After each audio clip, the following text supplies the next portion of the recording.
یا بنی اسرائیل اذکروا نعمتی التي انعمت علیکم وانی فضلتکم علی العالمین واتقوا یوما لا تجزی نفس عن نفس شیئا ولا يقبل منها شفاعة ولا يؤخذ منها عدل ولا هم ينصرون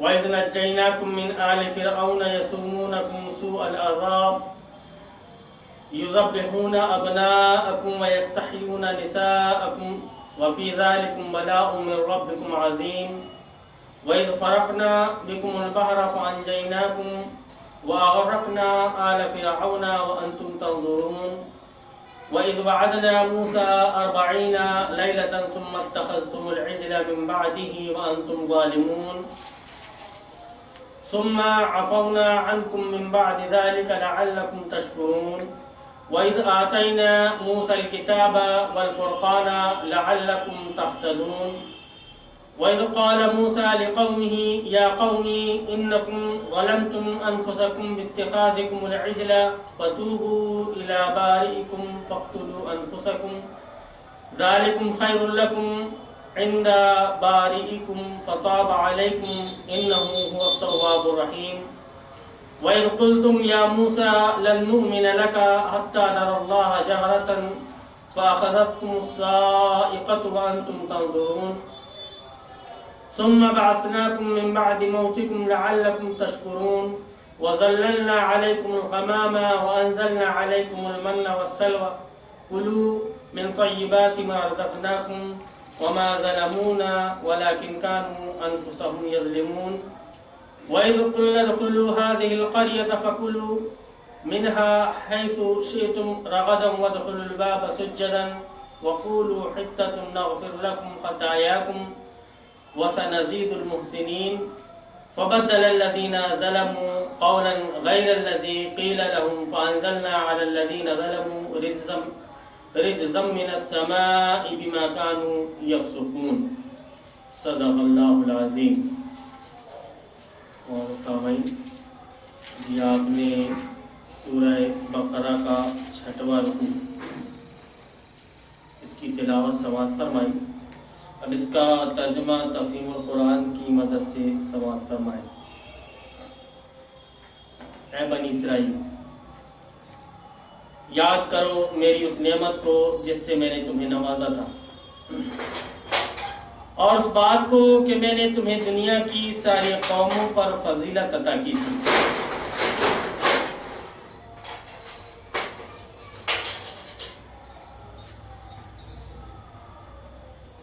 تو یہ جو اشارہ ہے کہ میں نے تمہیں دنیا کی ساری قوموں پر فضیلت عطا کی تھی، یہ اس دور کی طرف اشارہ ہے جبکہ تمام دنیا کی قوموں میں ایک بنی اسرائیل کی قوم ہی ایسی تھی جس کے پاس اللہ کا دیا ہوا علم حق تھا اور جسے اقوام عالم کا امام و رہنما بنا دیا گیا تھا. اس کے پاس علم حق تھا. یہ حضرت اسحاق علیہ السلام کی نسل سے حضرت اسحاق کے بیٹے یعقوب اور ان کے بعد میں جتنے آنے والے ہیں نبی اور ان کی جو امت ہے وہ مراد بنی اسرائیل سے. بنی اسرائیل جو اللہ نے ذکر کیا یعقوب کی اولاد، ان کے پاس اللہ کا دیا ہوا علم حق تھا اور جسے اقوام عالم کا امام و رہنما بنا دیا گیا تھا. کیونکہ اللہ رب العالمین نے حضرت ابراہیم علیہ السلام سے جب یہ وعدہ کیا تھا انی جاعلک للناس اماما قال ومن ذریتی قال لا ینال عہد الظالمین. حضرت ابراہیم علیہ السلام کو اللہ رب العالمین نے جب کچھ چیزوں پر آزمایا وہ کامیاب ہوئی ان آزمائشوں پر، اور اللہ رب العالمین نے ان کو کہا کہ میں تم کو امام بنا رہا ہوں. تو انہوں نے کہا تھا کہ اللہ رب العالمین میری ذریت میں سے. اللہ رب العالمین نے فرمایا کہ ہاں تمہاری ذریت میں سے بناؤں گا، لیکن جو ظالم لوگ ہوں گے میرے اس عہد و پیمان کو، میرا یہ عہد و پیمان ان لوگوں کے لیے نہیں ہے. تو جب تک کہ ان لوگوں کے اندر حق پرستی باقی تھی اللہ رب العالمین ان کے درمیان نبی پہنچاتا رہا. تو ایک مسلسل جو ان کے پاس نبیوں کا سلسلہ چلا آتا رہا، اللہ رب العالمین نے اس حساب سے ان کو فضیلت دی. یہ تو حضرت ابراہیم علیہ السلام سے پہلے یہ ہوتا تھا کہ ایک ہی وقت میں حضرت ابراہیم علیہ السلام بھی ہیں اور وہیں پر حضرت لوط علیہ السلام بھی ہیں. وہاں کوئی دوسرے نبی موجود ہیں الگ الگ، مطلب یہ کہ سیونی کا ایک نبی الگ، یہاں سے نکل جاؤ آپ مطلب ایم پی کا ایک الگ، یو پی کا ایک الگ، یہ خطے خطوں میں الگ الگ قبیلوں کے حساب سے، یہ اپن پردیش کے حساب سے بتا رہے ہیں، لیکن قبیلے کے حساب سے الگ الگ سب میں نبی آیا کرتے تھے. لیکن اس کے بعد سے مسلسل اللہ رب العالمین نے قبیلوں میں بھی بھیجا، لیکن مسلسل اسی کی حضرت ابراہیم علیہ السلام کی نسل میں نبیوں کو باقی رکھا اور باقی رہے نبی کریم صلی اللہ علیہ وسلم تک. آپ صلی اللہ علیہ وسلم آپ کے پہلے بیٹے حضرت اسماعیل علیہ السلام کی نسل سے، تو ان کے پاس اللہ کا دیا ہوا علم حق تھا، اور جیسے اقوام عالم کا امام و رہنما بنا دیا گیا تھا ابراہیم علیہ السلام کی دعا کی وجہ سے، تاکہ وہ بندگی رب کے راستے پر سب قوموں کو بلائے اور چلائے. یہ ان کا کام تھا کہ اللہ کی بندگی کی طرف ان کو سب کو بلانا ہے اور خود چلنا ہے، لوگوں کو چلنے کی تلقین کرنا ہے. خود چلنا ہے اور لوگوں کو چلنے کی تلقین کرنا ہے. ہم سورہ بقرہ کے ابتدائی حصے میں ان ساری چیزوں کو پڑھ رہے ہیں، تو اس سے یہ اشارہ ہمارے لیے بھی ہے کہ صرف یہ کتاب یا یہ دین آپ کے لیے نہیں ہے. اے نبی کی امت، اس میں ایک اشارہ یہ بھی پوشیدہ ہے کہ نبی کی امت کہ ہم نے اس کو بنی اسرائیلیوں کو امام بنایا تھا. دوسری اب قوموں سے چھین کر امامت ان کے ہاتھ میں دی. اب جب وہ ناکارہ ہو گئے تو اس نبی کی امت کو یہ منصب دیا گیا اور یہ فریضہ دیا گیا کہ اب آپ کو یہ کام کرنا ہے. اور پھر اللہ رب العالمین یہ یاد رکھیں کہ اپنے کام کے لیے اگر ہم کام نہیں کریں گے تو ہم محتاج ہیں اللہ رب العالمین کی. اللہ ہمارا محتاج نہیں ہے. پورے دنیا والے اور آسمان والے مل کر کے اکٹھا ہو جائیں اور اکٹھا ہونے کے بعد میں چاہیں کہ اللہ رب العالمین کی شان کبریائی میں کچھ اضافہ کر دیں تو نہیں کر سکتے. اگر اس کی شان میں تھوڑی سی کمی کر دیں تو نہیں کر سکتے. انسانوں کے ہاتھ میں کچھ نہیں. یہ انسان کی خوش قسمتی ہے کہ اللہ رب العالمین نے اس کو یہ سمجھ عطا کی. یہ انسان کی خوش قسمتی ہے اور مسلمانوں کی خوش قسمتی ہے کہ اللہ رب العالمین نے ان کو چنا ہے. اب جب تم اس کام کو لے کر کے آگے نہیں بڑھو گے تو اللہ رب العالمین غیروں کو تمہاری پر مسلط کرے گا. غیروں کے ذریعے سے اللہ رب العالمین کام لے لے گا، دوسرے سے کام لے لے گا. ہم کو اپنی خوش قسمتی یہ سمجھنا چاہیے کہ اللہ رب العالمین نے ہم کو اس کام کے لیے چنا ہے. اب ہماری ذمہ داری یہ بنتی ہے کہ ہم اس کام کو اچھی طرح سے نبھائیں اور اس کو پورا کریں. ایک دنیا کا معاملہ ہم دیکھیں تو یہ لگتا ہے کہ کسی انسان کا اگر تھوڑا سا احسان ہمارے اوپر ہے تو ہم کیا کرتے ہیں دنیاوی سوچ کے حساب سے کہ بھائی چلو تھوڑا سا خیال رکھ لو. آج دنیا داری میں چل کیا رہا شادیوں میں، غمیوں میں، ختنوں میں، عقیقہ میں کہ یار یہ اپنے کام آئے تھے، چلو تھوڑا سا ان کا ساتھ دے دو. اپنے گھر کی شادی میں آئے تھے اور بڑھ چڑھ کر کے انہوں نے کام کیا تھا. اب ان کے گھر میں شادی تو اپنوں کو بھی کام کرنا ہے. یہ دنیا کی سوچ ہوگی. اب اس سے پرے کہ وہ کام صحیح ہے یا نہیں، منڈے کا کھانا جو چل رہا ہے یہ قرآن اور حدیث میں ہے کہ نہیں، اتنی سوچ دنیا کے آدمی کو ہے. لیکن اتنی سوچ آدمی کے دماغ میں نہیں ہے کہ وہ اللہ رب العالمین جس نے ہم کو سب کچھ دیا، ہم تصور نہیں کر سکتے ایسی چیز